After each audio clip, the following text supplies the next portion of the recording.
Greetings all!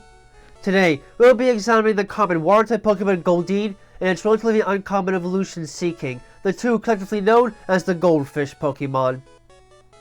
Though their seeming elegance might not make them look like anything to be concerned with, the members of the Goldeen family are swift fish that can make good use of the natural powers of biology to stick it to anyone that gets too close to their front. Goldeen have the appearance of a goldfish, given they are one, with snow-white scales covering their bodies and fins, with splashes of orange coloration across their breadth, possessing two pectoral fins and a long billowy tail that moves gracefully through the water. They further possess bright green eyes with orange eyelids, a small mouth with thick pink lips, and a large beige horn on the top of their forehead, which is larger in males compared to females.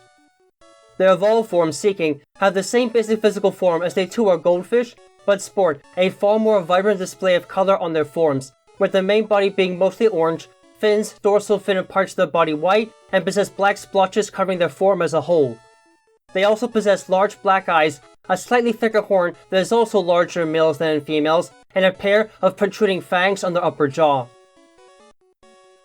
Goldeen and their evolved form Seaking are simple fish that feed on small insectoids and plants within their aquatic habitats, usually minding their own business. When spawning season arrives in the spring though, these creatures will swim up rivers and even waterfalls, thus explaining their ability to learn the waterfall attack naturally, in large schools, in search of partners to mate and produce eggs with. Despite their small size, Goldeen possess surprisingly strong muscles within their dorsal, pectoral, and tail fins, allowing them to swim through just about any current at a steady speed of about 5 knots.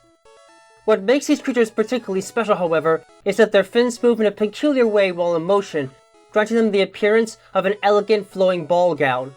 As such, people have admired Goldeen for ages and have sought them out as pets because of their elegant movements, even going so far as to give them nicknames like Princess of the Water Dancer, and the Water Queen. Even today, many water-type themed dresses possess some sort of Goldeen motif within their design, demonstrating that their popularity has obviously not declined with time, and some trainers are so spellbound by the length of its attacking appendage and the beauty of their fins that they raise nothing but Goldeen. In contrast, while Seaking possess many of the same qualities that make Goldeen attractive to people, namely the billowing motion of their fins, they are far more dangerous to be around. Unlike the more carefree Goldeen, Seaking are somewhat territorial and do not like being pushed around. If even the slightest threat should appear before them, they will quickly take it down with powerful thrusts from the large horn.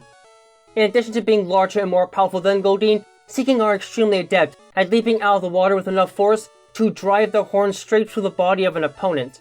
In the right circumstances, this can easily translate into a quick victory if a horn drill attack is used accurately, or if they manage to strike with powerful poison jab or mega horn attacks. However, Seaking are disadvantaged in that they still cannot survive for very long out of the water, so an error in aiming or a blocked attack can put these creatures in serious jeopardy. Strangely enough, there are almost cult-like groups that have formed that admire either their horns or their fins, but not both. It seems that these two groups do not get along very well, preferring to focus either on their combat powers or their elegance, and it is not uncommon for enthusiasts to get into physical fights over the topic if conflicting views are present.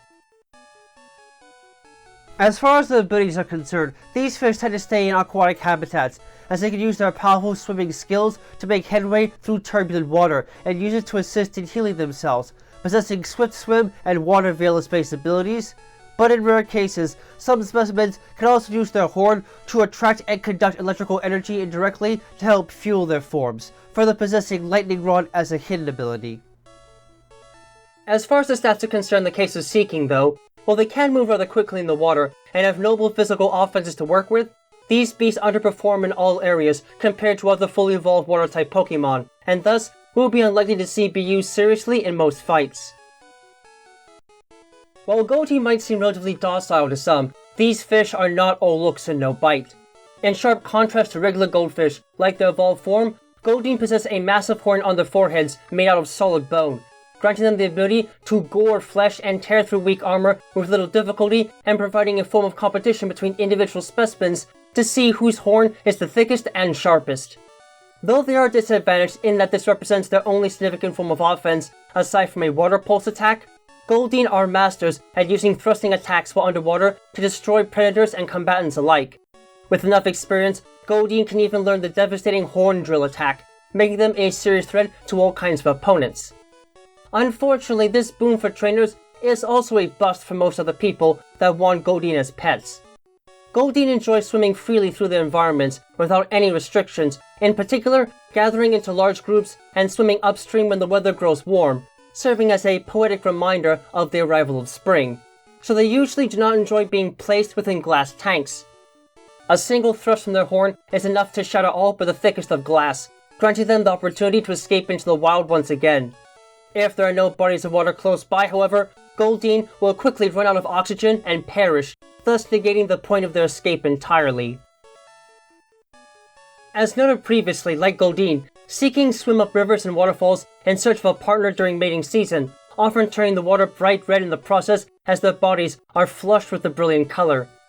They are different, however, in that Seaking mating season is in the autumn and not spring, and thus serves as a poetic reminder of the arrival of the season. During mating season, males Seaking retain more fat on their bodies because it gives them a more brilliant color and thus makes them more appealing. Furthermore, it helps in making them more attractive during their courtship dances on river floors, which they perform avidly in the hopes of drawing out females, and with larger groups being attracted to those with the most graceful dance movements. Once they have finally secured a female partner, males Seaking use their horn drill attacks to gouge out large holes within underwater boulders and rock walls of any hardness. It is here that the female will lay her eggs, as the position prevents the eggs from easily being washed away. After the male fertilizes the eggs, the two wait patiently together for the eggs to hatch, which usually occurs in about a month or so.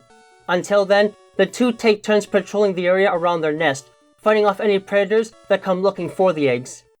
Since they're usually hidden from sight though, few predators ever bother to actually look for Seaking eggs, preferring to go after the meatier adults instead. Even then, predators have to be cautious in choosing which Seaking to attack, as the fattier males possess a nasty oily taste until they lose their extra fat following the birth of their offspring. You know, it something still makes me laugh to see that even something as simple as a goldfish can have some sort of combat potential in the right hands. That's more than evident with Goldeen as they are, as that horn of theirs can still pack a hell of a punch in the right situations. Still, I tend to find their graceful movements in the water to be a far more attractive aspect, and at least give some reason to stock them in large tanks, even if that may be a dangerous choice to do so. Seaking can be just as gorgeous and easy on the eyes, but their more aggressive nature can also make them a noble danger to deal with if you don't know how to handle them. Even if they may not be as powerful as other evolved water types, they've got at least a few tricks up their fins that could prove to be surprising when used properly. As graceful as they can be at pain to those that can't handle them at a young age, the members of the Goldeen family can be useful fish to work with if you can make the most of their physical strength. It might take some effort to find a way to even house them outside of capture devices, but the shows they can put on can nonetheless make it a potentially wise investment. Just do yourself a favor and make sure that you've got something stronger than a net if you want to have a good chance of nabbing one yourself, or they might just break free and lunge at you with a waterfall attack that'll leave you skewered at the end of a line instead.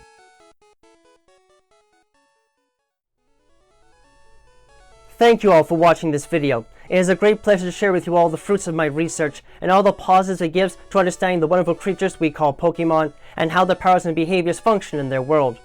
If you enjoyed this video and would like to see more work like it, please give a like, comment, and or subscribe to the channel so you can get regular notifications on when new content is being uploaded.